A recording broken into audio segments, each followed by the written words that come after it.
Sorry ma'am, আমি আপনাকে বিয়ে করতে চাইনি।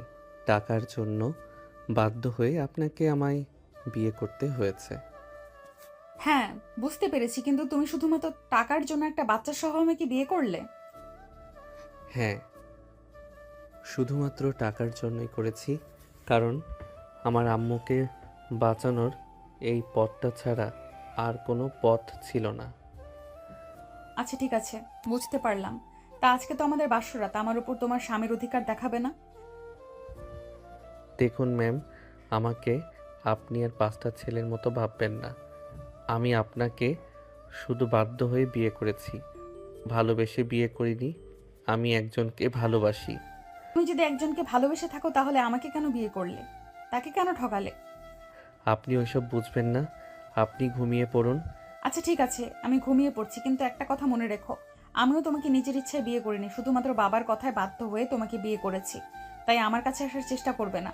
ম্যাম, আমি তো আপনাকে বললাম আমি একজনকে ভালোবাসি। আমি তাকে এতটাই ভালোবাসি যে অন্য কোনো মেয়ের কাছে যাওয়ার কথা আমি কল্পনাও করতে পারি না। হ্যাঁ, কত ভালোবাসা সেটা তো দেখতেই পাচ্ছি। এতই তাকে ভালোবাসা, অথচ আমাকে বিয়ে করে ফেলে শুধুমাত্র টাকার জন্য। আপনি কোনো বিষয়ে পুরোপুরি না জেনে মন্তব্য করতে পারেন না। আপনাকে অনেক সময় ধরে একটা কথা বলবো বলবো ভাবছি। কি কথা তাড়াতাড়ি বলো, আমার প্রচুর ঘুম পেয়েছে। আপনার কণ্ঠটা আমার খুব পরিচিত মনে হচ্ছে। আপনার ঘোমটাটা একটু তুলবেন? আপনার মুখটা দেখতাম। সারাদিন অনেক ধকল গেছে। বাহ, এটা তো আসল চেহারা বের হয়ে এসেছে। তাই তো বলি, এতক্ষণ কেন ধোয়া তুলসী পাতা সেজেছিল? মানে আপনি কি বলছেন আমি তো কিছু বুঝতে পারছি না। এখন বলছো যে আমার কণ্ঠ তোমার পরিচিত মনে হচ্ছে। একটু পর মুখ দেখে বলবে আমি তোমার আগে থেকেই পরিচিত। তারপরে তুমি আমার কাছে আসার চেষ্টা করবা, আমাকে তোমার পছন্দ হয়ে যাবে। ছেলেদের এসব ক্যারেক্টার না আমার জানা আছে। তুমি বেশি কথা বলো না। তুমি নিজেও ঘুমাও আর আমাকেও ঘুমাতে দাও। সায়ন আর কোনো কথা না বলে নিচে বিছানা করে একটা বালিশ নিয়ে শুয়ে পড়ল আর মনে মনে ভাবতে লাগলো। তুমি কোথায় হারিয়ে গেলে মিষ্টি পরি? তোমাকে যে আমি খুব ভালোবাসতাম, কেন হারিয়ে গেলে? আমি তোমাকে আর খুঁজেই পেলাম না। বিয়ে করেছি জানলে তুমি খুব রাগ করবে, তাই না? কিন্তু আমার তো কিছু করার ছিল না। আমি বাধ্য হয়ে এমনটা করেছি। প্লিজ মিষ্টি পরি, তুমি আমার উপর রাগ করে থেকো না। আমি তোমাকে একদিন না একদিন খুঁজে বের করবই। এসব ভাবতে ভাবতে সায়ন কখন যে ঘুমিয়ে গেছে টের পায়নি। গল্পের তো প্রায় অনেক দূর চলে এলাম। আপনারা কিছুই বুঝতে পারছেন না তো চলুন বিষয়টা একটু ক্লিয়ার করে দেই। আমাদের গল্পের নায়িকা আয়রা খান, খান গ্রুপ অফ কোম্পানির এমডি শফিকুল আহমেদের একমাত্র মেয়ে সে। এর অপরদিকে আমাদের গল্পের নায়ক সায়ন আহমেদ, আয়রাদের অফিসের সামান্য একজন কর্মচারী। আজকে তাদের দুজনের বিয়ে হয়েছে। আপাতত এটুকুই জেনে রাখুন, বাকিটা গল্পের সাথে থাকলে জেনে যাবেন। চলুন তাহলে এবার গল্পে ফেরা যাক। পরের দিন সকালবেলা সায়নের আগে ঘুম ভাঙে। শায়ন ঘুমের থেকে উঠে ফ্রেশ হয়ে গিয়ে নিচে দেখে আয়রার আম্মুর সাথে পিছিয়ে একটা ছেলে খেলা করছে। শায়নকে নিচে নামতে দেখে আয়রার আম্মুর কাছ থেকে দৌড়ে শায়ানের কাছে এসে ওকে জড়িয়ে ধরে বলতে লাগলো। নতুন বাবার নতুন বাবা, তুমি চলে এসেছো, খুব ভালো হয়েছে। চলো, চলো আমার সাথে তুমি খেলা করবে। এটা বলে আয়াস শায়ানের হাত ধরে টানতে লাগলো। এটা দেখে আয়রার আম্মু আয়াসকে বলল, এমন করে না বাবু, তুমি আমার কাছে এসো। আমি তো তোমার সাথে খেলা করছি, নতুন বাবা তোমার সাথে পরে খেলা করবে। আয়রার আম্মুর এই কথা শুনে আয়াসও লক্ষ্মী ছেলের মতো তার কাছে চলে গেল। আয়রার আম্মু শায়ানকে বলে উঠল, বাবা তুমি এখানে একটু বসো, আমি তোমার জন্য নাস্তা দিতে বলছি, কেমন? ম্যাডাম, এত ব্যস্ত হওয়ার দরকার নেই। স্যার কি অফিসে বের হয়ে গেছে? আজকে আমি অফিসে যাব না। আয়রার আম্মু শায়ানের এই কথা শুনে বলে উঠল, সায়ান, এখন আমাকে ম্যাডাম বলে তোমার ডাকার প্রয়োজন নেই। এখন আমি তোমার শাশুড়ি। আর আয়রার আব্বু আজকে একটা অন্য জায়গায় গিয়েছে, মিটিং আছে। তাই তুমি অফিসে যাও, সাথে করে আয়রাকে নিয়ে যেও। আমার শ্বশুর বলছিল এই অফিসের দায় দায়িত্ব সব আয়রারের উপর বুঝিয়ে দেবে। বিদেশের কোম্পানিগুলোর কাজ বাসা থেকেই করবে। ও আচ্ছা ঠিক আছে, আমি বুঝতে পেরেছি। তারপর সায়ান আর কিছু না বলে সোফাতে বসে পড়ল। বেশ কিছুক্ষণ পরে সায়ানের জন্য নাস্তা নিয়ে আসলো কাজের লোক। সায়ানের সামনে নাস্তাগুলো রাখতেই সায়ান অল্প কিছু খেলো আর সাথে আয়েশকেও কিছু খাইয়ে দিল আর আয়েশের সাথে খেলাও করলো। বেশ কিছুক্ষণ পরে আয়রাও ফ্রেশ হয়ে নিচে নামলো। আয়রা সিঁড়ি দিয়ে নিচে নামছে, এমন সময় সায়ান আয়রাকে দেখে বলে উঠল, মিষ্টি পড়ি, তুমি এখানে? এটা বলে শায়ন আয়রার কাছে এগিয়ে গিয়ে তাকে জড়িয়ে ধরলো। আয়রা শায়নের কাছে রেগে আগুন হয়ে গেল। এরপর ওকে ধাক্কা দিয়ে সরিয়ে ঠাস ঠাস করে ওর গালে চড় মেরে বলল, এই ছোট লোকের বাচ্চা, তোকে কালকে রাতে আমি নিষেধ করি নাই তুই আমার কাছে আসবি না? তাও তুই আমাকে আজকে জড়িয়ে ধরেছিস, কত বড় সাহস তোর! আর তুই আমাকে মিষ্টি পড়ে বলছিস কেন? আমার নাম আয়রা। শায়ন তো আয়রার এমন ব্যবহারে অবাক হয়ে গেল। শায়ন আয়রাকে ধরে বলল, মিষ্টি পড়ি, তোমার কি হয়েছে? তুমি কেন এমন করছো? তুমি আমাকে চিনতে পারছো না? আমি তোমার সায়ান। তুমি আমাকে এত ভালোবাসো, তাও তুমি আমার গায়ে হাত তুললে আজকে? কি আবল তাবল পাগলের মতো বলছিস? আমি কেন তোকে ভালোবাসতে যাব? আমি তো তোকে চিনিই না, আজকে প্রথম দেখেছি তোকে। শায়ন আয়রার মুখে এমন কথা শুনে যেন আকাশ থেকে পড়ল। তারপরে শায়ন আয়রাকে আবারও বলল, তুমি আমার সাথে মজা করছো তাই না মিষ্টি পড়ি? আমি তোমাকে পাগলের মতো খুঁজেছি, কোথাও পাইনি। তুমি কোথায় হারিয়ে গিয়েছিলে? তুই যদি আর একবার একটা ফালতু কথা আমাকে বলিস, তাহলে আমি কিন্তু আরো 2টা গালে চড় মারতে বাধ্য হব। শায়ন আয়রার এমন ব্যবহার দেখে বলে উঠল, না, তুমি আমার মিষ্টি পড়ি, কিছুতেই হতে পারো না। আমার মিষ্টি পরীর ব্যবহার কখনো এরকম হতেই পারে না। আমার মিষ্টি পরীর ব্যবহার কত সুন্দর ছিল, তুমি সবার সাথে কত ভালোভাবে কথা বলতে, যার জন্য আমি তোমাকে নাম ধরে না দেখে মিষ্টি করে বলে ডাকতাম। কি আবল তাবল পাগলের মতো কথা বলছিস? আমি তোর কথার কিছুই বুঝতে পারছি না। তোর মতো পাগলের সাথে কথা বললে আমি নিজের মাথায় খারাপ হয়ে যাবে। আমি তোর সাথে কথা বলতে চাই না, শর্ত আমাকে অফিসে যেতে দে। আর হ্যাঁ, আজকে তোকে অফিসে যেতে হবে না, তুই আমার চোখের সামনেই আসবি না। এ বলে আয়রা রাগে ফুঁসতে ফুঁসতে বের হয়ে চলে গেল। দূর থেকে দাঁড়িয়ে আয়রার আম্মু সব কথা শুনল। আয়রাকে নিচে নামতে দেখেই আয়েশকে নিয়ে ওর আম্মু চলে গেছিল ঘরে। আয়েশকে ঘরে খেলনা দিয়ে রেখে এসে চেঁচামেচির আওয়াজ শুনে এগিয়ে আসতেই দেখল আয়রার আম্মুর কানে সবগুলো কথা গেল। আয়রার আম্মু দৌড় থেকে সব কিছু শুনল, কিন্তু কিছুই বুঝতে পারল না। আয়রা বের হয়ে গেছে অফিসে। শায়ন সোফাতে বসে নিজে নিজেই বলতে লাগলো, আমার মিষ্টি পরী আমাকে চিনতেই পারছে না, এটা কেন করছে আমার সাথে? আমি 4টা বছর ধরে আমার মিষ্টি পরীকে খুঁজে বেড়াচ্ছি। তাহলে কি আয়াস আমারই সন্তান? আমার মিষ্টি পরী যখন হারিয়ে যায় তখন তো প্রেগনেন্ট ছিল। শায়ন এসব কথা নিজে নিজে বলছে। হঠাৎ করে আয়রার আম্মু শায়নের সামনে এসে বলল, সায়ান, তোমার সাথে আমার কিছু কথা আছে। শায়ন নিজের চোখের পানি মুছিয়ে আয়রার আম্মুর দিকে তাকিয়ে বলল, জি ম্যাডাম, বলুন কি কথা। আপনি বসুন না এখানে। সমস্যা নেই, তুমি এখানে বসো, আমি সামনের সোফায় বসছি। আয়রার আম্মু সোফাতে বসে বলে উঠল, তোমার আর আয়রার সব কথাই আমি শুনেছি, কিন্তু আমি কিছু বুঝতে পারিনি। আমাকে একটু বুঝিয়ে বলবে? মানে ম্যাডাম, আপনি কি জানতে চান? আমি তোমাকে বারবার বলেছি সায়ান, আমাকে ম্যাডাম না ডাকতে। আমি তোমার শাশুড়ি, আমাকে আম্মু বলে ডাকবে। আর আমি তোমার থেকে জানতে চাই, তুমি যে আয়রাকে বললা যে আয়রাকে তুমি আগে থেকে চেনো, এটা কিভাবে? তোমাদের তো কালকেই বিয়ে হলো, আর আয়রাও আজকে প্রথম অফিসে গেল। তুমি তো আয়রাকে অফিসেও দেখোনি, তাহলে ওকে তুমি কিভাবে চেনো? আয়রা আমার বিবাহিত স্ত্রী, আমি ওকে চিনব না কেন?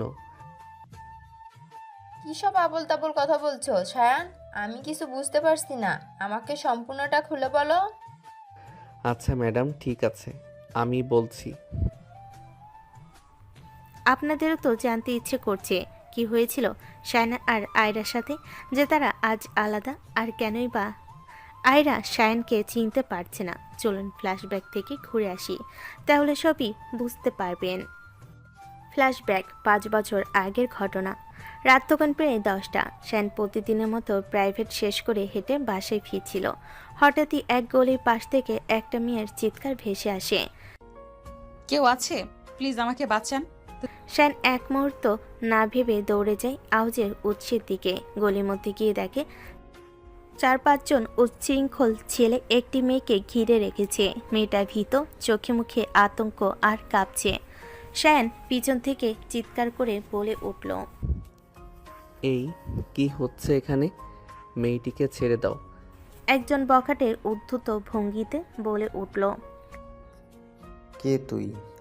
তোর মতো একটা ছেলে আমাদের থামাবে? আর তুই মেয়েটা কে হস? হ্যাঁ, থামাবো। আর এক কদম এগোলে দাঁত ভেঙে ফেলবো। আর মেয়েটার কে হয় আমি সেটা তোদের না জানলেও চলবে। শায়ান ঠিক কঠিন গলায় বলে উঠল। ছেলেগুলো প্রথমে হেসে ওঠে, কিন্তু শায়ানের রাগী চেহারা আর দাপট দেখে একটু পিছিয়ে আসে। এর মধ্যে আশপাশ থেকে কয়েকজন মানুষ জড়ো হতে শুরু করে। পরিস্থিতি আঁচ করতে পেরে বকাটিগুলো দৌড়ে পালিয়ে যায়। তারপর যে মেয়েটি বিপদে পড়েছিল সে কাঁপা কাঁপা গলায় বলে উঠল, ধন্যবাদ, আমি জানি না আপনি না থাকলে কি হতো। শায়ান হালকা হেসে বলল, ঠিক আছেন তো? চিন্তা করবেন না, আমি আপনাকে কিছুতেই একা যেতে দেব না। আপনি কোথায় যাবেন বলুন? আমার এক বান্ধবীর জন্মদিন ছিল, ওর বাড়ি থেকে বের হতে দেরি হয়ে গেছে। এই সামনেই আমরা কয়েকজন বান্ধবী মিলে একটা বাসাতেই। আচ্ছা চলুন, আমি আপনাকে এগিয়ে দিয়ে আসছি। মেয়েটি মাথা নেড়ে সম্মতি দিল। তার চোখে মুখে আতঙ্কের ছাপ তখনও স্পষ্ট। ধীরে ধীরে শায়ান তার পাশে দাঁড়িয়ে পড়ল। নামটা জানতে পারি? মেয়েটি হালকা করে হেসে উত্তর দিল, থাকি। আয়রা, আয়রা খান। আর আপনি? আমি শায়ান আহমেদ। দুজনেই চলে আসলো আয়রা যেখানে থাকে সেখানে। তখনকার ল্যাম্পপোস্টের আলোতে এই প্রথম আয়রাকে স্পষ্টভাবে দেখতে পেল শায়ান। এক দেখায় শায়ানের খুব ভালো লেগে গেল আয়রাকে।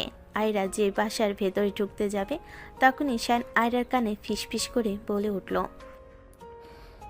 আপনাকে তো খুব মিষ্টি দেখতে, এতক্ষণ তো খেয়াল করি নাই। আমি না আপনার প্রেমে পড়ে গেছি। I love you. শায়ানের মুখে এমন কথা শুনে আয়রা তো আকাশ থেকে পড়ল। তারপর শায়ানের দিকে রাগী লুক নিয়ে তাকিয়ে বলল, তোমার কি মাথা খারাপ হয়ে গেছে? তোমাকে দেখেই তো মনে হচ্ছে তুমি আমার জুনিয়র হবা। আমি তোমার সিনিয়র, তুমি আমাকে কিভাবে প্রপোজ করতে পারো? আপনাকে আমার ভালো লেগে গেছে, তার মানে আমি আপনাকেই বিয়ে করব। আপনি আমার সিনিয়র হলে তাতে কিছু যায় আসে না। এখন তো দেখছি তোমারও মাথা খারাপ না। তোমার সাথেও বেশিক্ষণ কথা বলা যাবে না, তুমি থাকো, আমি গেলাম। এ বলে আয়রা তার বাড়ির ভেতর ঢুকতে যাবে এমন সময় পেছন থেকে শায়ান জোরে চিৎকার করে বলে উঠল, এই যে মিষ্টি পরি, শোনো, আমি তোমাকেই বিয়ে করব। যেভাবেই হোক তোমাকে আমি এখন থেকে মিষ্টি পরি বলে ডাকবো। আয়রা শায়ানের কথা শুনেও না শোনার ভান করে বাড়ির মধ্যে ঢুকে গেল। আয়রা রুমে যেতেই তার বান্ধবী বলে উঠল, কি রে আইরা, তোর এত লেট হলো যে ফিরতে? রাস্তায় কোনো সমস্যা হয়েছিল? আরে অনেক কিছু ঘটে গেছে, দাঁড়া আমি চেঞ্জ করে ফ্রেশ হয়ে আসি, তারপর বলতেছি। আচ্ছা ঠিক আছে, যা, আমি অপেক্ষা করছি। এই বলে আয়রা তার ড্রেস নিয়ে চলে গেল ওয়াশরুমে। আয়রারা 4 জন থাকে একটা ফ্ল্যাট নিয়ে, বাকি 2 জন ঘুমিয়ে গেছে। আয়রার জন্য মুনি অপেক্ষা করে বসেছিল। আয়রা লেট দেখে মুনি আয়রাকে বেশ কয়েকবার কল দিয়েছিল, কিন্তু আয়রার ফোন অফ ছিল। প্রায় 15 মিনিট পর আয়রা ওয়াশরুম থেকে বের হয়ে আসলো। তারপর মুনির পাশে বসে বলল, বান্ধবী জানিস আজকে অনেক ঘটনা ঘটে গেছে। কি ঘটেছে আমাকে না বললে আমি জানবো কেমনে? হ্যাঁ তোকে সব বলছি, শোন তাহলে। তারপর মুন্নিকে আয়রা সব কথা খুলে বলল। মুন্নি সব শুনে আয়রাকে হাসতে হাসতে বলে উঠল, যে ছেলেটা তোকে বাঁচালো সেই আবার তোকে প্রপোজ করলো? How funny! তুই হাসছিস? আমি পড়ে গেলাম মহা বিপদে। কেন, কোন বিপদে পড়লি? ছেলেটা তো চলেই গেছে। তাহলে চলে গেছে তো কি, ছেলেটা তো আমার বাসাটা চিনে গেছে, হয়তো আসতে পারে প্রতিদিন যদি সিরিয়াসলি কথাটি বলে থাকে। এটা তো ঠিক বলেছিস, এটা তো ভেবে দেখিনি। আয়রা মুন্নির মাথায় একটা থাপ্পড় মেরে বলে উঠল, তা কেন ভাববি? তোর মাথায় তো গোবর ভরা, সব সময় খালি ভাবিস কিভাবে খাওয়া যায়, তারপর কোনো বুদ্ধি কাজে লাগাতে পারিস না, এই জন্য তো মোটা হচ্ছিস দিন দিন। আয়রা এমন কথা শুনে মুন্নি মুখ ফুলিয়ে বলে উঠল। তুই আমাকে এত বড় কথা বলতে পারলি? যা, তোর সাথে আমি কথাই বলবো না। তোর যা ইচ্ছে তাই করে নে। আরে বান্ধবী, আমি তো মজা করেছি, তুই সিরিয়াস ভাবে নিস কেন? রাগ করিস না প্লিজ, একটা আইডিয়া দে না, কি করব এখন? আয়রা বুঝতে পারল যে মুন্নি অভিমান করেছে, তাই আয়রা কান ধরে বলে উঠল। কি আর করবি, বাসা চেঞ্জ করতে হবে। কালকে বাড়িওয়ালার সাথে কথা বলবো, দেখি এই বাসাটা ছেড়ে আশেপাশে কোথাও নেওয়া যায় কিনা। মুন্নির কথা শুনে আয়রা খুশি হয়ে ওকে জড়িয়ে ধরে বলে উঠল। আমি মনে তো জানি আমার বান্ধবী কখনো খারাপ বুদ্ধি দেবে না। আই লাভ ইউ বান্ধবী, সেজন্য আমি তোকে এত ভালোবাসি। অনেক ঢং হয়েছে, আর ঢং করতে হবে না। কালকে বাড়িওয়ালার সাথে কথা বলবো। যদি বাসা চেঞ্জ করি তাহলে অনেক কাজ আছে, তারপরে তো আবার কলেজেও যেতে হবে নাকি। যা, তাড়াতাড়ি ঘুমিয়ে পড়। শায়ান বাড়ি ফিরে কলিং বেল দিতেই ওর আম্মু সে দরজা খুলে বলতে লাগলো। কি রে বাবা, তোর আজকে ফিরতে এত দেরি হলো যে? আর বলো না আম্মু, রাস্তায় একটু সমস্যা হয়েছিল আর কি। শায়ানের মুখে এমন কথা শুনে ওর আম্মু চিন্তায় পড়ে গেল। তাড়াতাড়ি শায়ানকে বলে উঠল। কি হয়েছিল রাস্তায়? তোর কোনো ক্ষতি হয়েছে নাকি? আরে না আম্মু, আমার তেমন কিছু হয়নি। তুমি তাড়াতাড়ি টেবিলে খাবার দাও, ক্ষুধা লাগছে, আমি ফ্রেশ হয়ে খেতে আসছি। আচ্ছা ঠিক আছে, আমি খাবার রেডি করছি। এই বলে শায়ান চলে গেল উপরে। ফ্রেশ হয়ে নিচে এসে খাওয়া দাওয়া করে আবার রুমে গিয়ে ঘুমিয়ে পড়ল। পরের দিন সকালবেলা আয়রারা সবাই তাদের বাড়িওয়ালার সাথে কথা বলে অন্য বাসা দেখে চলে গেল। বাড়িওয়ালা আয়রাদের পরিচিত থাকায় তেমন কোনো সমস্যা হয়নি। সেই রাতের পর শ্যান প্রতিদিন একবার করে সেই বাসার আশেপাশে ঘোরাঘুরি করত। মনে মনে আশা করত যদি আর একবার সেই মিষ্টি পরীটাকে দেখতে পাই। 3 দিন কেটে গেছে। শ্যান ঠিক করেছে আজ আর অপেক্ষা নয়, আজ ও আয়রার সামনে গিয়ে দাঁড়াবে।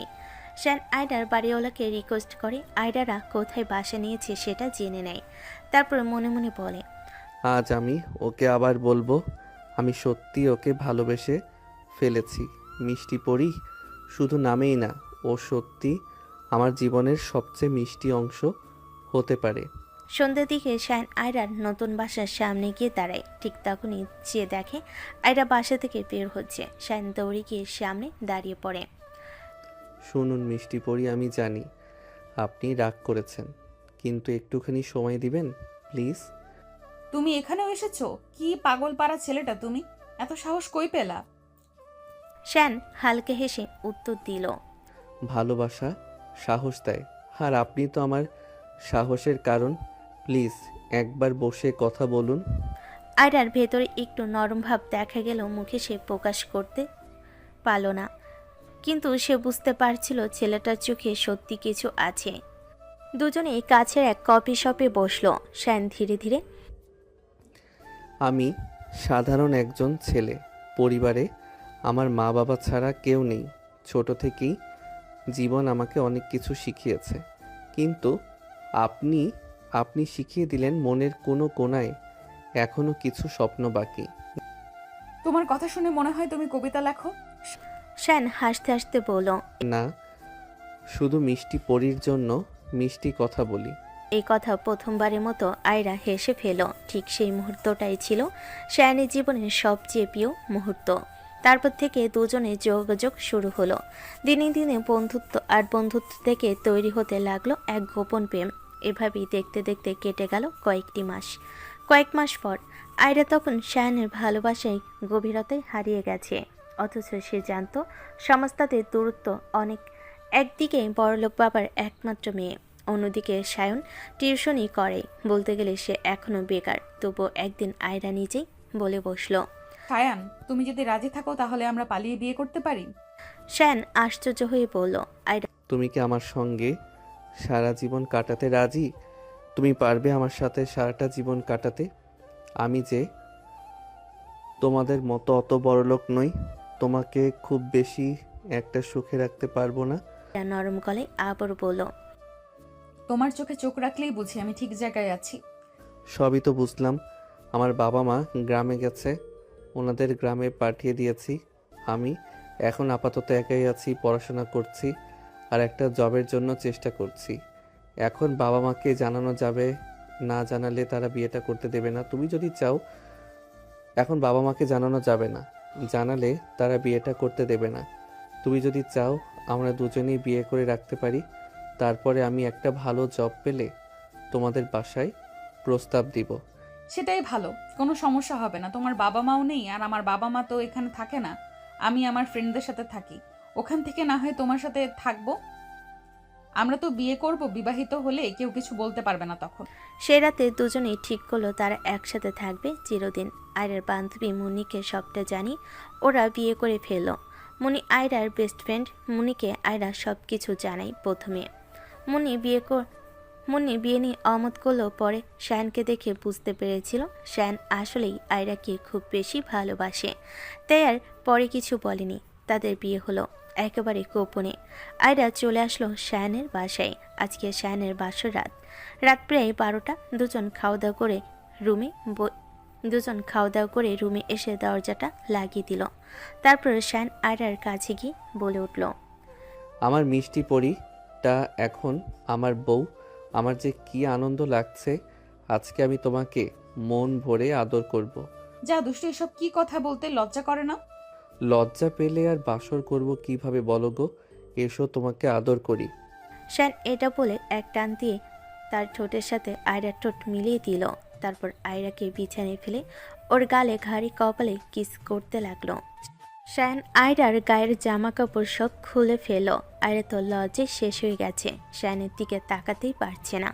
শায়ানের বেশি কিছু না বলে শুধু বলে উঠল, কান্না করার জন্য রেডি হও, আজ সারা রাত আদর করব তোমাকে, নো ছাড়াছাড়ি। এই বলে শায়ান আয়রাকে আদর করা শুরু করলো। আয়রা তো ব্যথায় কান্না করছে, তাও শায়ানকে ছাড়ছে না। এভাবে ওদের বাসরাত কেটে গেল। পরের দিন সকালবেলা উঠে দুজনে ফ্রেশ হয়ে নিল। তারপরে শায়ান চলে গেল চাকরির খোঁজে। একটা কোম্পানিতে ও চাকরি পেয়ে গেল। এভাবেই চলতে লাগলো শায়ান ও আয়রার জীবন। শায়ান ভেবেছিল আরেকটু বেটার চাকরি পেলে তবে আয়রাদের বাসে আর ওর বাসায় জানাবে। এভাবেই দেখতে দেখতে কেটে গেল 6টি মাস। আয়রাও জবে ঢুকেছে। এই মাস 2 হলো। স্বাধীন একা একা থাকতে ভালো লাগে না, প্রতিদিন তো আর ক্লাস করা যায় না। তার জন্য সে জব শুরু করেছে। শায়ান এতে বাধা দেয়নি। এই 6 মাসের মধ্যে দুজনেই বুঝেছিল টাকা স্ট্যাটাস কিছুই না, একে অপরের ভালোবাসে সবচেয়ে বড়। একদিন সকালে আয়রা শায়ানকে এক চমক দিল। তুমি বাবা হতে যাচ্ছ। শায়ান আনন্দে কান্না গলায় বলে উঠল, সত্যি বলছো? আমি বাবা? আয়রা হেসে ফেলল, তারপর বলল, হ্যাঁ শায়ান, তুমি বাবা আর আমি হব তোমার ছোট্ট পরিবারের রানী। এই খবর পেয়ে শায়ান তো যেন 7 আসমানে আয়রাকে কপালে একটা কিস করলো। একদিন হঠাৎ করে আয়রা অফিস যাওয়ার পথে বের হলো। তারপর থেকে সে নিখোঁজ। খোঁজাখুঁজি, থানায় অভিযোগ, হাসপাতাল ঘোরা। শায়ান পাগলের মতো খুঁজতে লাগলো, কিন্তু আয়রার কোনো খোঁজ পাওয়া গেল না। শায়ান মুন্নিকেও জিজ্ঞাসা করেছিল, কিন্তু মুন্নি কিছু বলতে পারেনি। দিন গড়াতে গড়াতে মাস থেকে বছর। শায়ান বিশ্বাস করতে পারেনি যে যাকে সে ভালোবেসে বিয়ে করলো, যার সন্তান তার গর্ভে, সে হঠাৎ করে হারিয়ে যাবে। তবে সে হাল ছায়নি। শায়ান মনে মনে বলেছিল।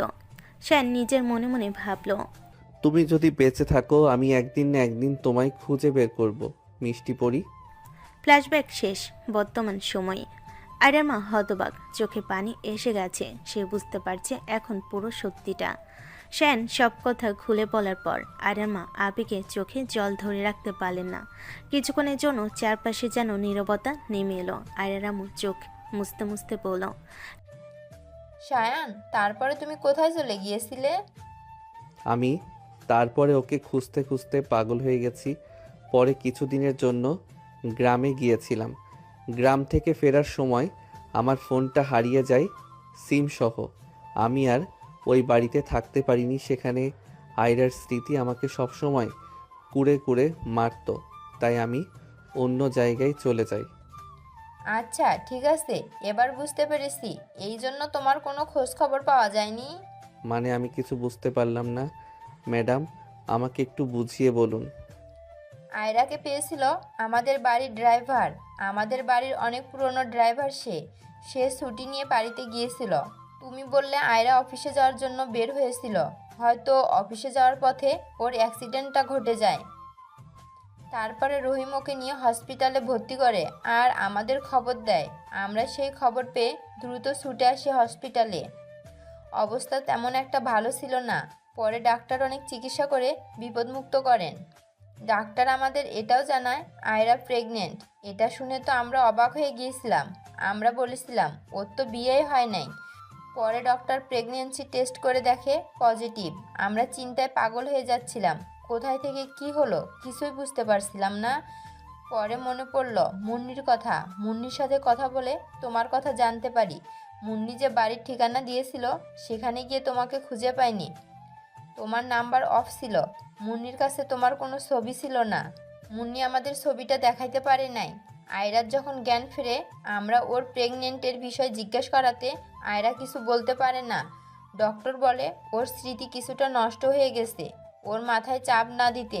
তাই আমরাও প্রেশার দেইনি। কিন্তু আয়রাকে আমরা মিথ্যে কথা বানিয়ে বলি যে ওর হাজব্যান্ড মারা গেছে অ্যাক্সিডেন্টে আর ওর মাথায় আঘাত লাগার কারণে ওর মনে পড়ছে না কিছু। এছাড়া আমাদের কিছু করার ছিল না। আয়রাকে নিয়ে আমরা দেশের বাইরে চলে যাই। ওখানেই আয়েশার জন্ম। আয়রাকে নিয়ে আমরা দেশের বাইরে চলে যাই। ওখানেই আয়াসের জন্ম। ওখান থেকে ও পড়াশোনা শেষ করে। তারপর কিছু মাস হলো আমরা দেশে এসেছি। দেশে আসার পরে থেকে ওর বাবা আয়রাকে বিয়ে করার জন্য ছেলে খুঁজছিল। তোমাকে দেখে ওনার পছন্দ হয়ে যায় এবং তোমাকে প্রস্তাব দিয়ে বিয়ে দিয়ে দিল। বাকিটা তো তুমি জানো। শান আয়রার আম্মুর কথা শুনে অবাক হয়ে গেল। এতদিন অপেক্ষা করার পর তার মিষ্টি পরীকে সে ফিরে পেল, তাও এভাবে। এটা ভাবতেই শায়ানের মন খারাপ হয়ে গেল। শায়ানের মন খারাপ দেখে আয়রার আম্মু বলল, সায়ান বাবা, তুমি তো আজ কয়েকটা বছর অনেক কষ্ট করলে আমার মেয়ের জন্য। আর একটু কষ্ট করতে পারবে না? ওর যে স্মৃতি ফেরাতেই হবে যেভাবেই হোক। তুমি পারবে না ওর স্মৃতি ফেরাতে? পারবো আমি তো শুধু ওদের ভালোবেসেছি ম্যাডাম। আমি শুধু চেয়েছি একদিন আবার ওদের ফিরে পাবো। আমি জানতাম আমার মিষ্টি পরি একদিন ফিরবেই, কিন্তু সে ফিরেও যেন অচেনা হয়ে গেছে। আয়রার মা এবার একটু চিন্তিত মুখে বললেন, তুমি প্লিজ আর কষ্ট পেও না। আমাদের এখন একসাথে হয়ে ওর স্মৃতি ফেরাতে হবে। শায়ান চোখ বড় করে বলে, মানে শুধু ও আমার সঙ্গে কাটানোর সময়, আমাদের বিয়ে, আয়াস, সবই ও ভুলে গেছে। তোমার সাথে পরিচয় হওয়া থেকে শুরু করে বিয়ে কিছুই ওর মনে নেই? শায়ান এবার নিজেকে সামলে নিয়ে বলল, ম্যাডাম আমি কিছুতেই হার মানব না। আমি জানি ওর স্মৃতি ফিরে আসবে, আর যদি না আসে তাহলেও আমি নতুন করে ওর মনে জায়গা করে নেব। যেমন প্রথমবার করেছিলাম আবার করব। আয়রার মা এবার শায়ানের কাঁধে হাত রাখলেন। তুমি ভয় পেও না, আমি তোমার পাশে আছি বাবা। কিন্তু মনে রেখো, এখন তুমি ওর ভালোবাসার মানুষ নও, অপছন্দের স্বামী ওর। তুমি শুধু ওর কাছে অফিসের এক কর্মচারী। তুমি যা করবে ভেবেচিন্তে করবে। ওকে জোর করে কিছু মনে করাতে যাবে না। শায়ান মুচকি হাসলো, তারপর বলল, আমি কখনো জোর করিনি ম্যাডাম। ওর মন আমি জিতেছিলাম, এবারও জিতব ভালোবাসা দিয়ে। হ্যাঁ, তোমার উপর আমার সেই বিশ্বাস আছে। আর হ্যাঁ, তুমি আমাকে আম্মু বলে ডাকবে, ঠিক আছে? আর একবারও ম্যাডাম যেন না শুনি তোমার মুখে। ঠিক আছে, আমার মনে থাকবে আম্মু। শায়ানের মুখে এই কথা শুনে আয়রার আম্মু চলে গেল আয়েশের কাছে। শায়ান সোফায় বসে ফোন দিল ওর আব্বুকে। শায়ানের আব্বু কল ধরে বলে উঠল, শায়ান বাবা, কেমন আছিস? আমি ভালো আছি আব্বু। আম্মু এখন কেমন আছে? এখন ডাক্তার বলেছে এখন ভালো আছে, অপারেশন হয়ে গেছে, চিন্তা নেই এখন আর। 3 দিন পর ছেড়ে দিবে। আলহামদুলিল্লাহ আব্বু, একটা সুখবর তোমাদের জন্য। কি বাবা? তোমাদের বৌমাকে আমি খুঁজে পেয়েছি। শায়ানের কথা শুনে ওর আব্বু অবাক হয়ে গেল, তারপরে বলল, মানে কি শায়ান? তুই কালকে বিয়ে করছিস আর আজকে তুই এই কথা বলছিস? ওকে তো তুই এতদিন ধরে খুঁজলি, পেলি না। আজ হঠাৎ কোথা থেকে পেলি? এখন তো তোর নতুন বউ, তুই কি জবাব দিবি? বাবা আমার কথাটা আগে শোনো, তারপরে বুঝতে পারবা। আচ্ছা বল, শুনছি, কি বলবি? আসলে আব্বু, আয়রার সাথেই আমার প্রথম বিয়ে হয়েছিল এবং আমি ওকেই হারিয়ে ফেলেছিলাম। কালকে আবার ওর সাথেই আমার বিয়ে হয়েছে। মানে এসব কি বলছিস শায়ান? এটা তো খুশির কথা, কিন্তু আমি তো কিছুই বুঝতে পারছি না। আম্মু সুস্থ হয়ে বাড়ি ফিরুক, তারপরে সব বলবো সামনাসামনি। এখন রাখি, কেমন? আম্মুর দিকে খেয়াল রেখো, নিজেও সাবধানে থেকো। আমি বিকেলের দিকে হসপিটালে যাব রে। আচ্ছা ঠিক আছে, তুইও সাবধানে থাকিস। এ বলে শায়ান ফোনটা কেটে দিল। তারপরে চলে গেল রুমে, কিছুক্ষণ রেস্ট নিল। তারপর নিচে এসে আয়াসের সাথে বেশ কিছুক্ষণ খেলা করলো। এভাবে বিকেল হয়ে গেল। বিকেলে হসপিটাল থেকে ঘুরে আবার বাসায় চলে আসলো। রাতে খাওয়া দাওয়া করে শায়ান রুমে যেই ঢুকতে যাবে, এমন সময় আয়রা বলে উঠল। এই, তুই আমার রুমে একদম ঢুকবি না। শায়ান আয়রার মুখে এমন কথা শুনে অবাক হয়ে ওকে জিজ্ঞেস করলো। আমি রুমে ঢুকবো না তো কোথায় যাব? তোর যেখানে খুশি তুই সেখানে যা, আমার রুমে ঢুকবি না, এটাই শেষ কথা। সকালে তুই আমার সাথে বাজে ব্যবহার করেছিস, এটা তোর শাস্তি। আমার রুমে তোর জায়গা হবে না। আমি দুঃখিত, আমার আর এরকম ভুল কখনো হবে না। প্লিজ আমাকে ঢুকতে দিন। শায়ানের এমন কথা শুনে আয়রা বেশ কিছুক্ষণ চুপ করে থাকলো। তারপর বলে উঠল। ঠিক আছে, রুমে আয়, কিন্তু আমাকে একদম ডিস্টার্ব করবি না। নিচে ঘুমিয়ে পড়ার শোন, তুই কয়েকদিন অফিসে যাবি না। তোকে দেখলে আমার বিরক্ত লাগে, তুই আমার চোখের সামনে আসবি না। আয়রার এমন কথা শুনে শায়ান খুব কষ্টে পেল। শায়ান নিচে বিছানা করে শুয়ে পড়ল।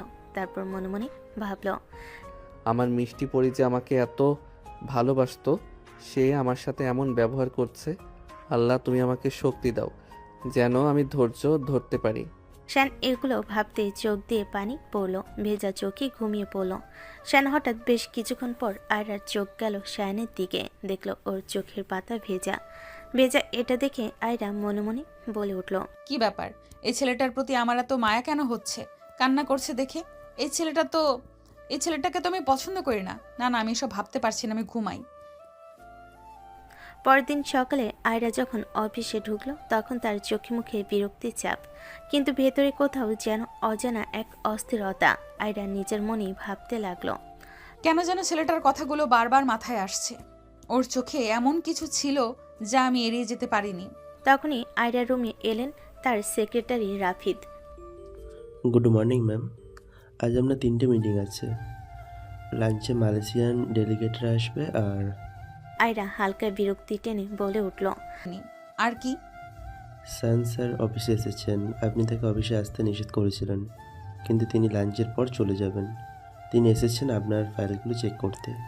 আর একটু থেমে বলল, আর যে আমার সঙ্গে দেখা করতে চায়? জি ম্যাম, সে বলেছে আপনাকে বিরক্ত করবে না, শুধু কাজের ফাইল জমা নিয়ে চলে যাবে। আয়রা চোখ নামিয়ে বলল, ঠিক আছে, যাও তুমি। লাঞ্চ টাইম অফিসে ক্যান্টিনে। শায়ান নির্দ্বিধায় ক্যান্টিনের এক কোণে বসে আছে। সে আয়রার এক ঝলক দেখবে বলে অপেক্ষা করছে, কিন্তু সে জানে এখন আর মিষ্টি পরি তার কাছে নেই। এখন সে একজন সিনিয়র বস। ঠিক তখনই পাশ দিয়ে হেঁটে যাচ্ছিল আয়রা। হঠাৎ পায়ের মোচড় খেয়ে ব্যালেন্স হারিয়ে ফেলতেই যাচ্ছিল। সে তার আগেই একজোড় হাত তাকে ধরে ফেল।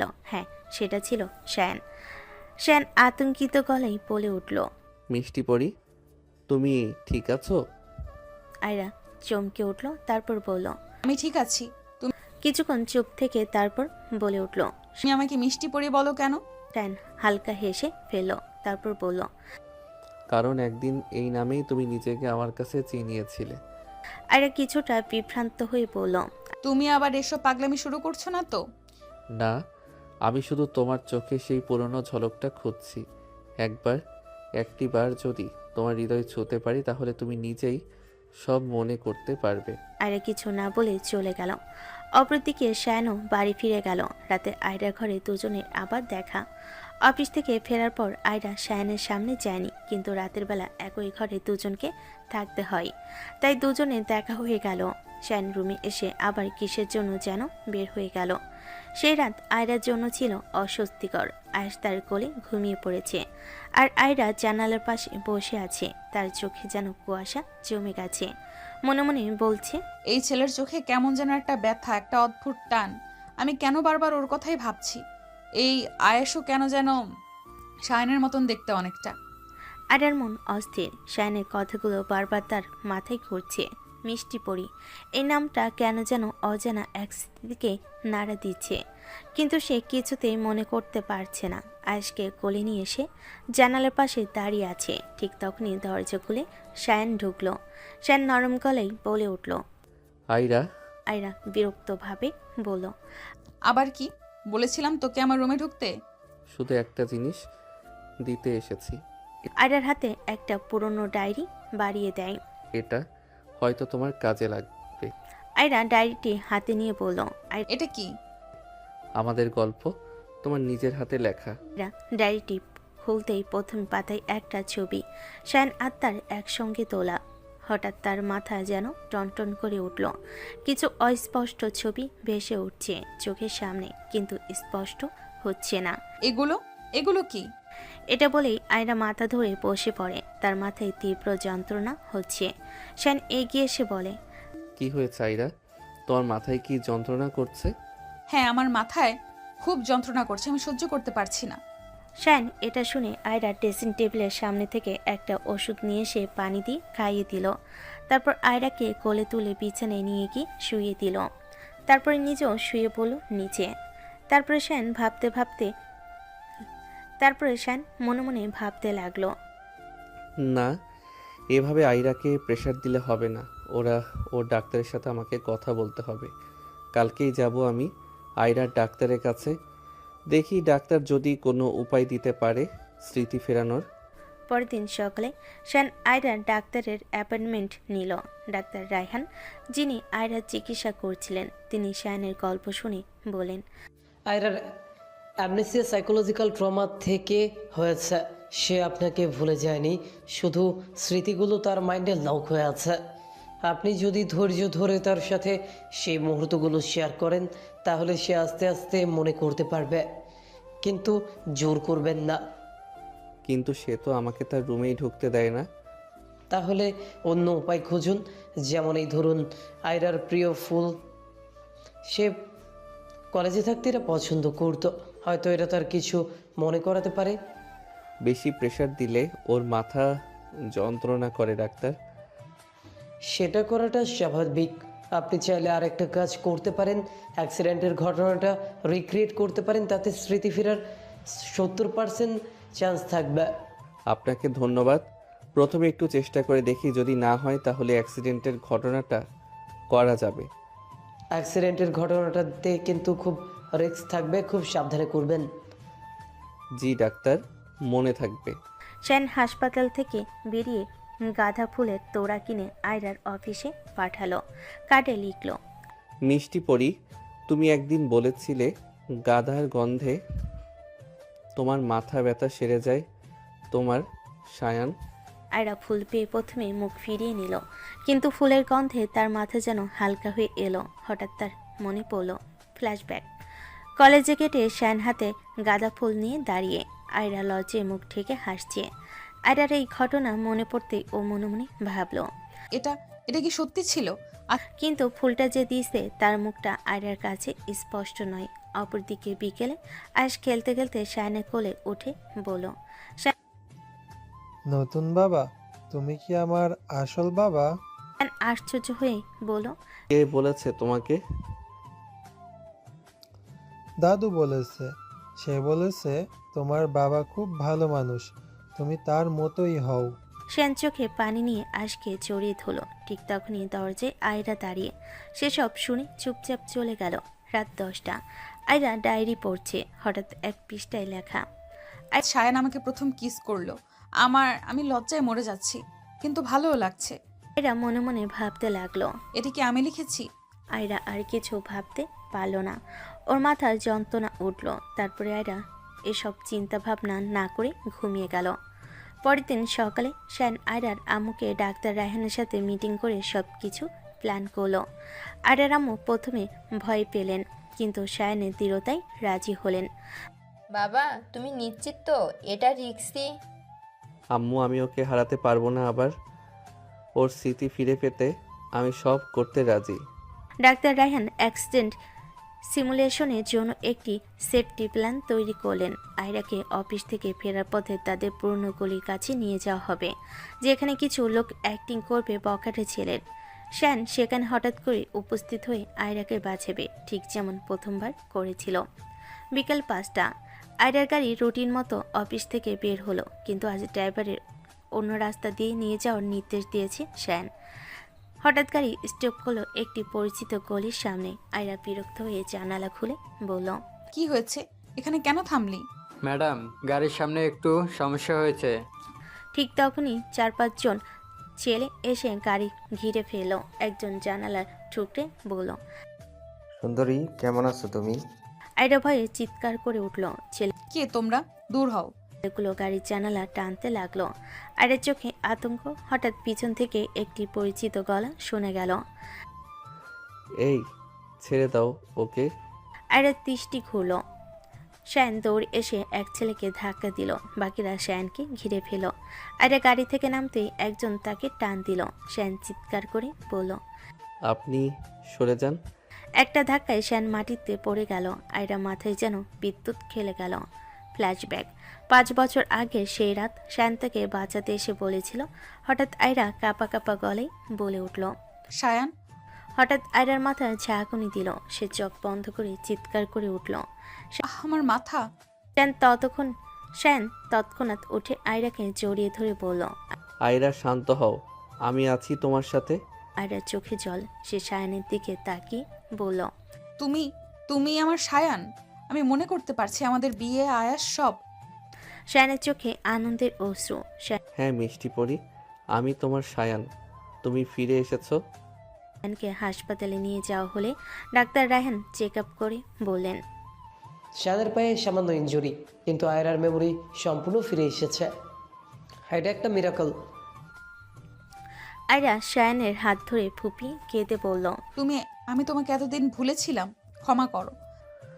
তোমার কোনো দোষ নেই, তুমি ফিরে এসেছো, এটাই আমার সবচেয়ে বড় সুখ। তারপরে সায়ানকে নিয়ে আয়রা চলে গেল তার বাসায়। সবাই খুব খুশি। আয়রার আব্বু আম্মু, সায়ানের আব্বু আম্মু সবাই বাসায় আছে। সায়ানের আব্বু আম্মু গ্রাম থেকে এসেছে। আয়রাদের বাসায় আয়রার স্মৃতি ফিরে এসেছে শুনে আয়রা বাসায় এসে কলিং বেল দিতে ওর আম্মু এসে দরজা খুলে দিল। তারপর আয়রাকে জড়িয়ে ধরে বলল, আমার আয়রা মামুনি কতদিন পরে তোকে হাসি খুশি দেখলাম। আয় ভেতরে আয়। শায়ন বাবা এসো, সাবধানে ভেতরে এসো। তারপরে আয়রা আর শায়ন ভেতরে চলে গেল। আর ভেতরে গিয়ে দেখলো তার শ্বশুর শাশুড়ি বসে আছে। আয়রা শায়নকে ধরে সোফায় বসিয়ে দিল। তারপর তার শ্বশুর শাশুড়িকে বলে উঠল, আসসালামু আলাইকুম আব্বু আম্মু, আপনারা কেমন আছেন? আয়রার কথায় শায়নের আম্মু বলে উঠল, আসসালামু আলাইকুম। আলহামদুলিল্লাহ ভালো আছি, তুমি কেমন আছো? এসো আমাদের কাছে বসো তো। শায়নের আম্মুর এমন কথা শুনে আয়রা গিয়ে শায়নের আম্মুর পাশে বসলো। তারপর শায়নের আম্মু আয়রার মুখ ধরে বলে উঠল, কি মিষ্টি বৌমা আমার, এই জন্য তো বলি আমার ছেলে এত পাগল কেন। তোমার জন্য কত তোমার কথা বলেছে, কত রাত কান্না করেছে আমার কাছে, বলেছে আম্মু ওকে ফিরিয়ে এনে দাও। আমি পারিনি, আমি তো তোমাকে আজ প্রথম দেখলাম। মাশাআল্লাহ, আমার অনেক পছন্দ হয়েছে তোমাকে। শায়নের আম্মুর কথা শুনে আয়রা কান্না করে দিল। আয়রার কান্না করা দেখে শায়নের আম্মু বলল, তোর পাগলি মেয়ে, কান্না করছিস কেন? আমি কি তোকে খারাপ কিছু বলেছি? শায়ন আমাকে এত ভালোবাসে, আপনারা এত ভালো। আমি এতদিন এত কিছু মিস করেছি। আমার স্মৃতি কেন নষ্ট হয়ে গিয়েছিল, এর জন্য আমার কষ্ট হচ্ছে। না হলে তো এতদিন আমিও সংসার করতাম গুছিয়ে। কষ্ট পাস না মা, আমরা আবার তোদের নতুন করে বিয়ের ব্যবস্থা করব। তারপরে ধুমধাম করে তোকে আমাদের বাসায় নিয়ে যাব। সাথে আমার পিচ্চি দাদু ভাইকেও তো নিয়ে যাব। এখন যা, সায়ানকে নিয়ে রুমে যা, অনেক ধকল গেছে তোদের উপর দিয়ে, একটু গিয়ে রেস্ট নে। আয়রা শায়নের আম্মুর কথা শুনে বেশ লজ্জা পেল। মাথা নিচু করে বসে রইল। তারপরে হাসি মুখে উঠে দাঁড়ালো। শায়নও উঠে দাঁড়ালো, কিন্তু পায়ের ব্যথায় একটু হোঁচট খেলো। আয়রা তৎক্ষণাৎ তার কাঁধে হাত রাখলো। সাবধানে, তোমার পায়ে এখনো ব্যথা আছে। শায়ন মৃদু হেসে আয়রাকে বলল, তুমি থাকলে আমার সব ব্যথা সেরে যাবে মিষ্টি পরি। আয়রা লজ্জায় মুখ ঘুরিয়ে নিল, কিন্তু এবার রাগ করেনি। শায়ানের ডাক শুনে তার বুকটা গরম হয়ে উঠেছিল। দুজনেই ধীরে ধীরে রুমের দিকে এগোতে লাগলো। পেছন থেকে শায়ানের আম্মুর কণ্ঠ শোনা গেল। শায়ানের আম্মু খুশিতে বলে উঠল, দেখো দেখো কত সুন্দর জুটি আমার ছেলে বৌমা। রুমে ঢুকে আয়রা শায়ানকে বিছানায় বসালো, তারপর নিজেও পাশে বসলো। কিছুক্ষণ নিস্তব্ধতা। আয়রা প্রথমে কথা বলল। শান, আমি সত্যি খুব দুঃখিত। শায়ান আয়রার হাত ধরে বলে উঠল, কেন দুঃখিত? তুমি তো কিছুই ভুল করনি। না, আমি ভুল করেছি। আমি তোমাকে চিনতে পারিনি, রাগ করেছি, এমনকি ঘরেও ঢুকতে দেইনি। আমি তোমাকে অনেক কষ্ট দিয়েছি। শায়ান হালকা হাসি দিয়ে বলে উঠল, কিন্তু শেষমেশ তো মনে পড়ে গেছে। আর এখন তুমি আবার আমার মিষ্টি পরি। এখন একটু কাছে এসো, তোমাকে আদর করে দিয়ে অনেক দিন তোমাকে আদর করা হয় না। আয়রা শায়ানের কথায় লজ্জা পেয়ে মাথা নিচু করে ফেলল। তারপর হঠাৎ করেই শায়ান আয়রার গলা জড়িয়ে ধরে বলল, আমি তোমাকে এত মিস করেছি আয়রা, অনেক। এখন আমি তোমাকে আদর করব, বাধা দিবা না। শায়ান তার ঠোঁটটি আয়রার ঠোঁটের সামনে এগিয়ে নিয়ে গেল। তখনই দরজা থেকে একটা আওয়াজ শুনতে পেল ওরা। মাম্মা, নতুন বাবা তোমার কি করেছে? আয়েশের কণ্ঠ শুনে আয়রা শায়ানের কাছ থেকে সরে গেল। তারপর আয়রা এগিয়ে গিয়ে আয়েশকে কোলে তুলে নিল। তারপরে আয়েশকে চুমু দিয়ে বলল, আয়াস বাবা, তুমি এখানে কি করছো? কখন এসেছো তুমি? এই তো মাম্মা, আমি এখনই আসছি। আমি দাদিকে খুঁজছিলাম, দাদি খুঁজে পাচ্ছি না। খুঁজতে খুঁজতে এখানে চলে এসেছি। বেশ ভালো করেছো, চলো বাবার সাথে বসে আমরা গল্প করব। তারপর আয়রা আয়েশকে নিয়ে শায়ানের কাছে যায়। তারপর তিনজন মিলে হাসি আনন্দ করতে থাকে। অপরদিকে নিচের ড্রয়িং রুমে বসে সবাই কথা বলছে। শায়ানের আম্মু আয়রার আম্মুকে বলে উঠল, আপা, আমি বলছিলাম কি, সায়নরা তো নিজেরা বিয়ে করেছিল, আমরা তো ছিলাম না। আমরা যদি আবার নতুন করে ওদের বিয়ে দিই, বিষয়টা কেমন হয়? এটা খুব ভালো হবে, আমরাও সেটা ভাবছিলাম, এটাই করব।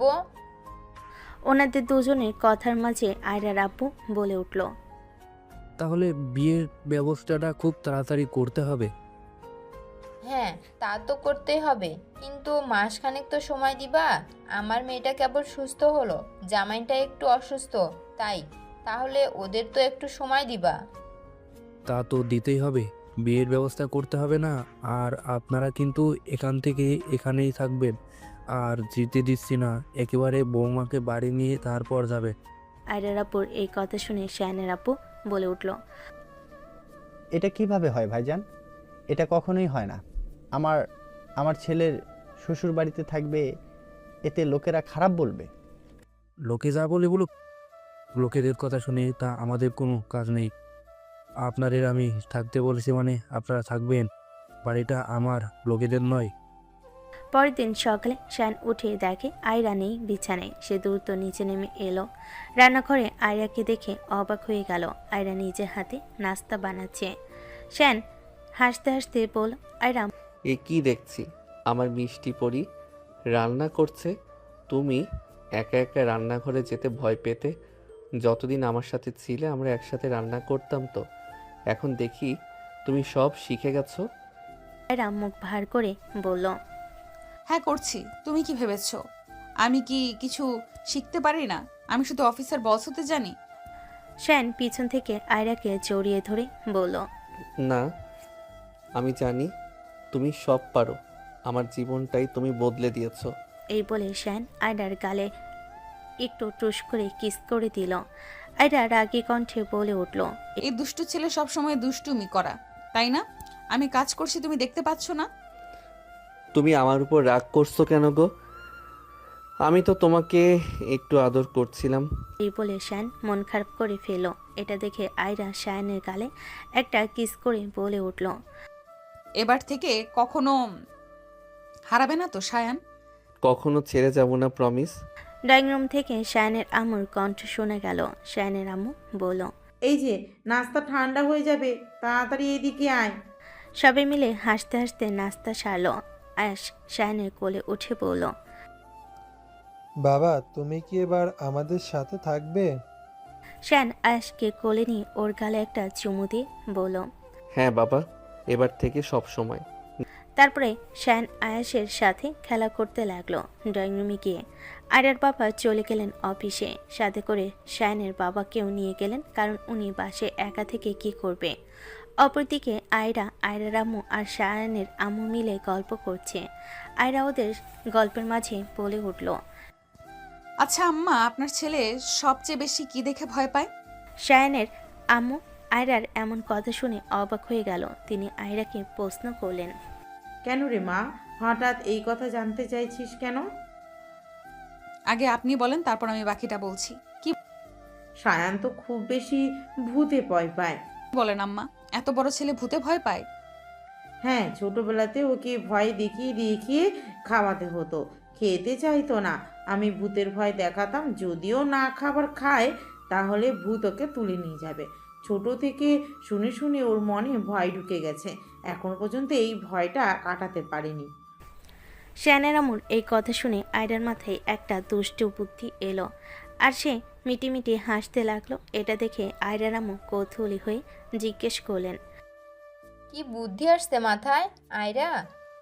ওই হাসি দেখে তো মনে হচ্ছে সায়ানের কিছু হতে যাচ্ছে। আয়রা দুষ্টামি হাসি হেসে বলল। আম্মু কিছু না, শুধু একটা ছোট্ট খেলা খেলবো আপনার জামাইয়ের সাথে। ও আমাকে এত জ্বালায় সব সময়, আমি একটু শোধ তুলবো না তা কি হয়? শায়ানের আম্মু একটু চিন্তিত হয়ে বলেন। ওমা, তুই ওকে বেশি ঝামেলায় ফেলিস না বৌমা, ওর পা এখনো ভালো হয়নি। আয়রা শায়ানের আম্মুর হাত ধরে আদর করে বলল। চিন্তা করবেন না আম্মু, আমি ওর ক্ষতি করব না, শুধু একটু মজা করব। শায়ানের আম্মু ও আয়রার আম্মু দুজনেই হেসে উঠলেন। আয়রার আম্মু বললেন। দেখ আমার মেয়েকে, বিয়ের পর প্রথমবারের মতো আগের মতো চঞ্চলতা ফিরে পেয়েছে। ইতিমধ্যে ড্রয়িং রুমে শায়ান আয়াসকে নিয়ে বসে আছে। আয়াস তার নতুন বাবার গল্প শুনতে চাইছে। তুমি কি সত্যি সত্যি সুপার হিরো? তুমি আম্মাকে বাঁচালে? আয়াস বিস্ময় ভরা চোখে বলল। আয়াস হেসে ওকে কোলে টেনে নিল, তারপর বলল। না বাবা, আমি সুপার হিরো নই। আমি তোমার মাম্মাকে খুব ভালোবাসি, তাই ওকে রক্ষা করেছি। যে কেউ তার ভালোবাসার মানুষকে রক্ষা করতে এগিয়ে আসে। তুমি কি আমাকেও ভালোবাসো বাবা? শায়ানের চোখ ভিজে উঠল, তারপর সে বলল। আয়াস, তুমি আমার জীবনের সবচেয়ে বড় উপহার। তোমাকে না জেনেই আমি এত বছর মিস করেছি। এখন থেকে আমি তোমাকে আর কখনো ছাড়বো না, প্রতিজ্ঞা করছি। হঠাৎ পেছন থেকে আয়রার কণ্ঠ শোনা গেল। কি হচ্ছেটা কি এখানে? তুমি এমন সিরিয়াস কথা বলছো? তোমার কথা বুঝতে পারছে ও বাচ্চা না? শায়ানও আয়াস মুখ ফিরিয়ে দেখলো আয়রা হাসি মুখে দাঁড়িয়ে আছে। শায়ান তৎক্ষণাৎ হাসতে হাসতে বলতে লাগলো। কিছুই না, আমরা তো শুধু গল্প করছিলাম। আর কই সিরিয়াস কথা বলছিলাম? আমার বাবা তো সব বোঝে, তাই না বাবা? শায়ানের এই কথা শুনে আয়াস মাথা নাড়ল। কি জানি বুঝলো ছেলেটা। এটা দেখে আয়রা আর আয়াস ফিক করে হেসে দিল। তারপর আয়রা এগিয়ে এসে আয়াসকে নিয়ে বলল। যাও বাবা, দাদুর কাছে যাও, ও তোমার জন্য নতুন একটা গাড়ি নিয়ে এসেছে। আম্মুর সাথে বাবাকে একটু কাজের কথা বলতে হবে। আয়াস খুশিতে লাফ দিয়ে অন্য ঘরে চলে গেল। আয়রা শায়ানের পাশে বসে বলল। কি হচ্ছিল? আমার ছেলেকে দিয়ে আমার বিরুদ্ধে ষড়যন্ত্র? শায়ান আয়রাকে জড়িয়ে ধরে বলল। কখনোই না, আমরা তো তোমারই প্রশংসা করছিলাম, বলছিলাম তুমি কত সুন্দর রান্না করো। আয়রা সন্দেহের দৃষ্টিতে তাকিয়ে বলল। হ্যাঁ নিশ্চয়ই। যাই হোক, একটা কথা বলবো। আজ রাতে আমরা সবাই উপরে একটা পুরনো স্টোররুমটা গুছাবো। বাবা বলেছেন সেখানে অনেক জিনিস পড়ে আছে। শায়ানের মুখ একটু কালো হয়ে গেল। কালো মুখ করেই শায়ান বলল। Store room? ওই যে অন্ধকার ধুলোই ভর্তি রুমটা? আয়রা স্বাভাবিকভাবেই বলল। হ্যাঁ সেটাই। তুমি তো বাড়ির একমাত্র জামাই। আমার বাবা মার তো কোনো ছেলে নেই, তোমার সাহায্য তো লাগবেই। আর শুনেছি ওই রুমে নাকি কিসব একটা আওয়াজ পাওয়া যায়, তাই আমি সাথে করে তোমাকে নিয়ে যাব। তুমি তো খুব সাহসী, তাই না? আয়রার কথা শুনে শায়ান ভয়ে ঘামতে লাগলো। আয়রা শায়ানের এই অবস্থা দেখে মুচকি হাসতে লাগলো। তারপরে আবারও বলল, কি হলো বাবু, তুমি ঘামছো কেন? আমি তো জানতাম আমার সায়ান খুব সাহসী, তাহলে আমি কি ভুল জানতাম? শায়ানের মুখ দেখে মনে হচ্ছে যেন সে এখনই পালাবে, তবুও সে নিজেকে সামলে নিয়ে গলা খাকারি দিয়ে বলল, অবশ্যই যাব। সাহস আমার রক্তে।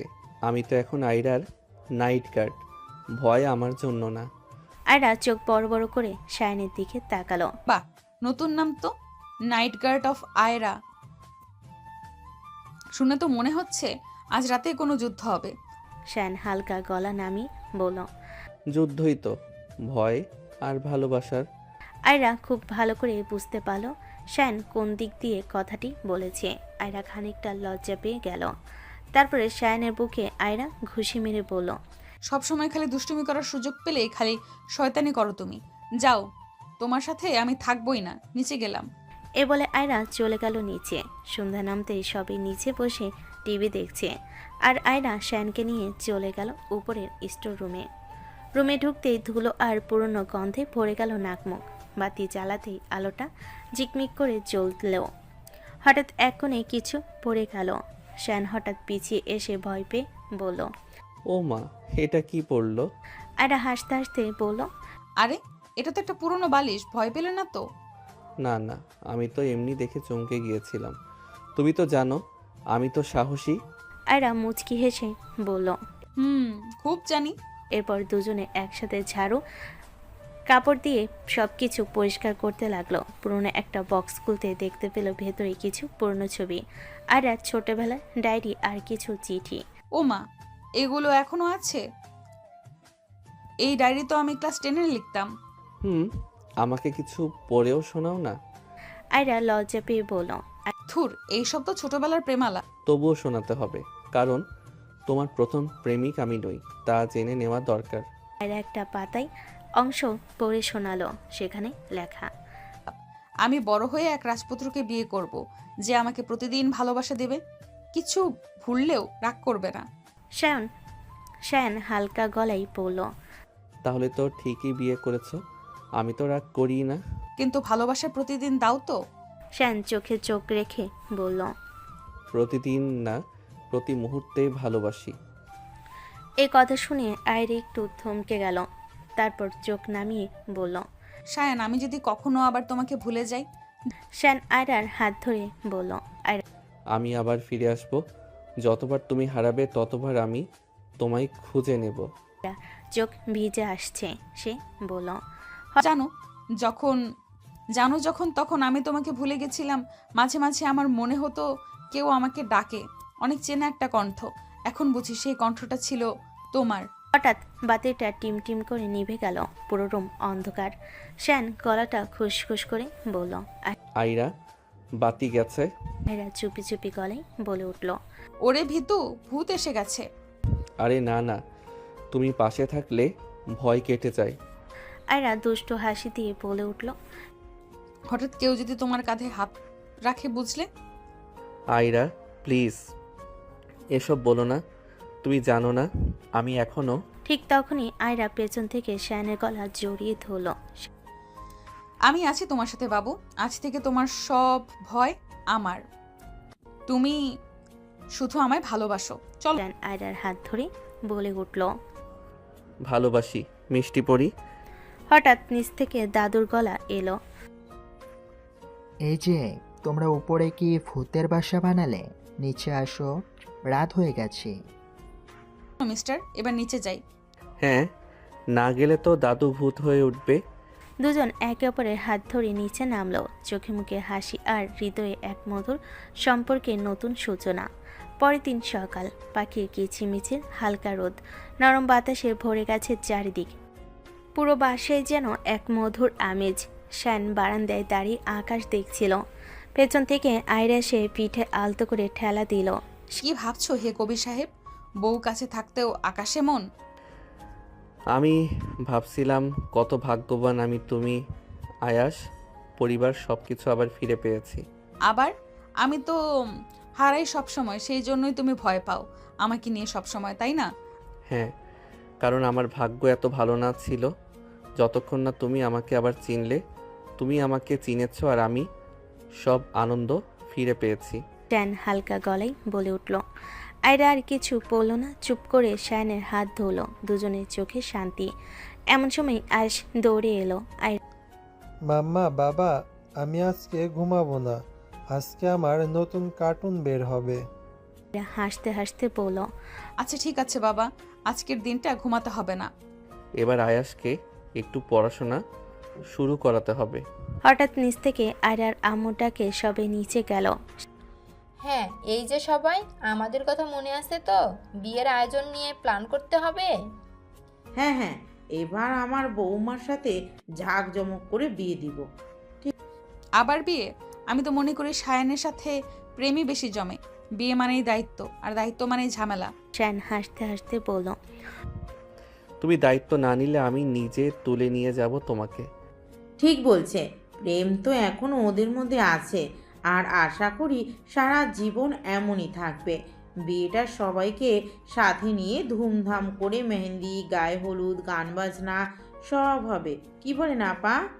ঠিক বলেছেন আপা। শুরু হলো বিয়ের প্রস্তুতি। বাসা ভর্তি হাসি, গান বাজনা আর কানে কানে প্রেমের কথাই। শায়ান এক সন্ধ্যায় আয়রাকে ছাদে ডাকলো একটা সারপ্রাইজ দেওয়ার জন্য। ছাদে উঠে আয়রা দেখলো ছাদ সাজানো মোমবাতি আর লাইটিং দিয়ে, আর এক কোণে একটি ছোট টেবিল জুড়ে ফুলে ভরা। এ কি, এসব কার জন্য?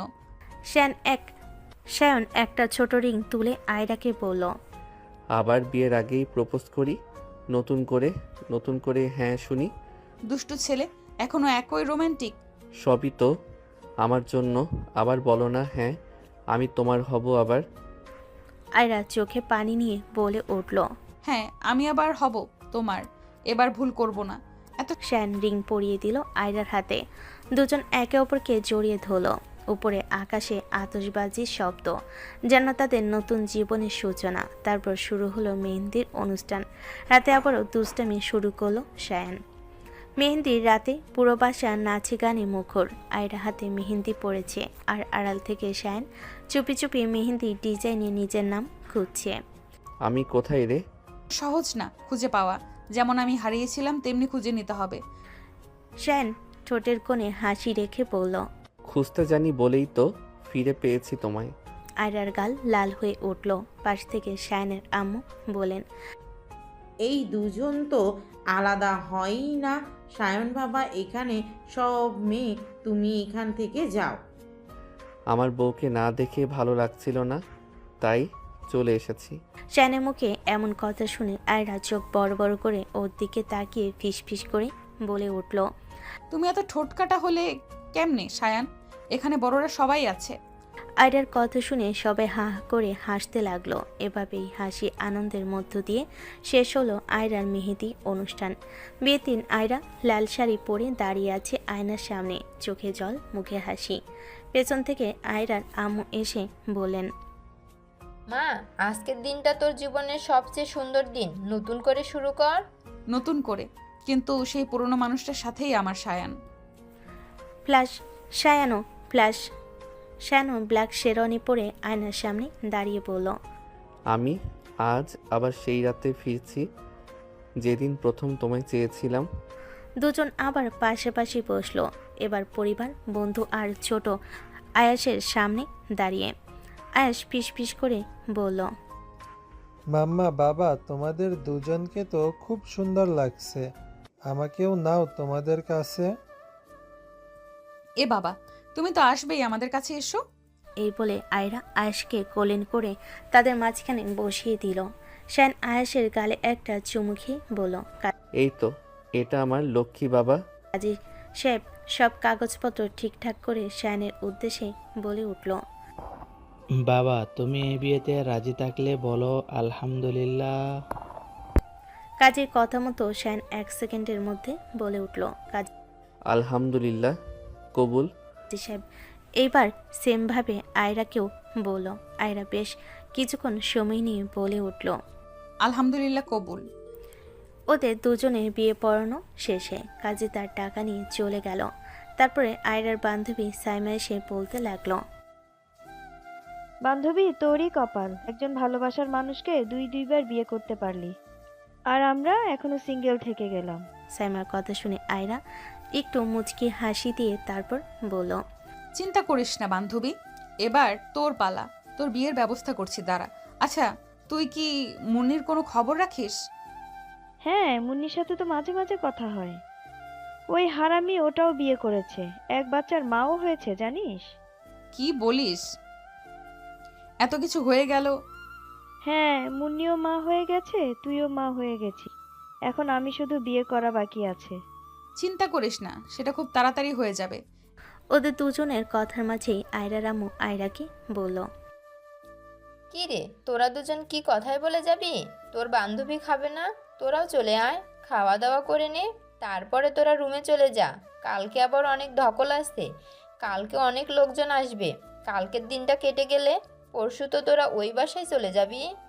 তারপরে তিনজনে মিলে গিয়ে খাওয়া দাওয়া করে নিল। খাওয়া দাওয়া শেষে সাইমা বাসায় চলে গেল। আয়রা রামু আর শায়নের আম্মু মিলে সব গোছগাছ করে রেখে আয়েশকে নিয়ে চলে গেল রুমে। অপরদিকে আয়রা আর শায়ন চলে গেল ছাদে।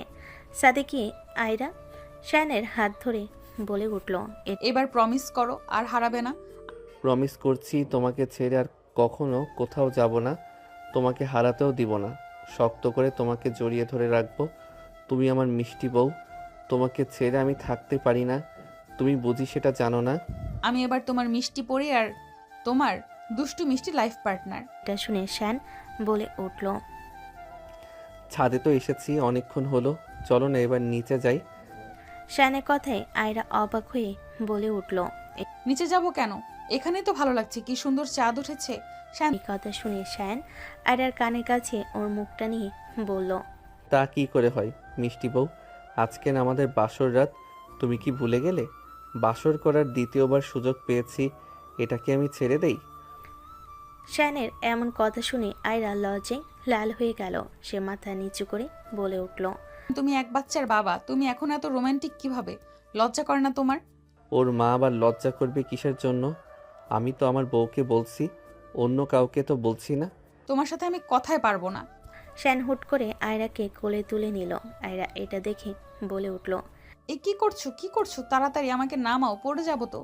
আমি কি আমার মিষ্টি পইটাকে ফেলতে পারি? তুমি আমাকে এতটুকু বিশ্বাস করতে পারো না? আমি এখন তোমাকে ছাড়বো না, একদম রুমে গিয়ে নামাবো। এ বলে শায়ন আয়রাকে কোলে করে নিয়ে রুমের দিকে রওনা হলো। তারপর রুমে গিয়ে আয়রাকে বিছানায় নামিয়ে দিয়ে এসে দরজাটা বন্ধ করে দিল। তারপরে আয়রার পাশে বসে আয়রাকে বলল, তোমাকে দেখতে কিন্তু আজকে খুব হট লাগছে। শায়ন একদম দুষ্টুমি করবে না কিন্তু, বেশি হয়ে যাচ্ছে।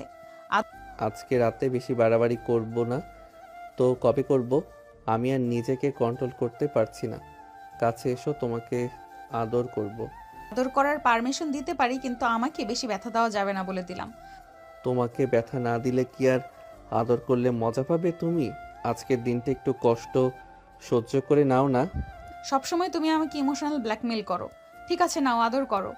এই তো, তুমি আমার লক্ষ্মী বউ। তারপরে শায়ন আয়রাকে ধরে লিপ কিস করতে লাগলো। প্রায় 10 মিনিট ধরে লিপ কিস করার পর বিছানায় ফেলে দিয়ে ঘাড়ে গলায় বিভিন্ন জায়গায় কিস করতে লাগলো। আর শায়নের দুহাত দিয়ে আয়রার ওই দুইটা টিপতে লাগলো। বেশ কিছুক্ষণ এভাবে যাওয়ার পর শায়ন আয়রার শাড়ি খুলে ফেলো। তারপর আয়রাকে বলল, মিষ্টি পরি, জানো তোমাকে এভাবে দেখতেও খুব একটা মন্দ লাগে না। প্রতিদিন আমার সামনে এভাবে থাকবে, ঠিক আছে? ড্রেস পরার দরকার নেই। শায়ান, তোমার মাথা খারাপ হয়ে গেছে? আয়াস আমাদের সাথে থাকবে, ছোটবেলা থেকে এগুলো দেখে বড় হবে নাকি? ও আচ্ছা, সরি, ভুলেই তো গেছিলাম। যাই হোক, আবার চলো, তোমাকে আসল আদরটা করি। ব্যথা সহ্য করার জন্য তৈরি তো? তুমি তো আমার সিনিয়র মিষ্টি বউ, তোমার সহ্য ক্ষমতাটা তো একটু বেশিই হবে, তাই না? হ্যাঁ, তা তো আছেই।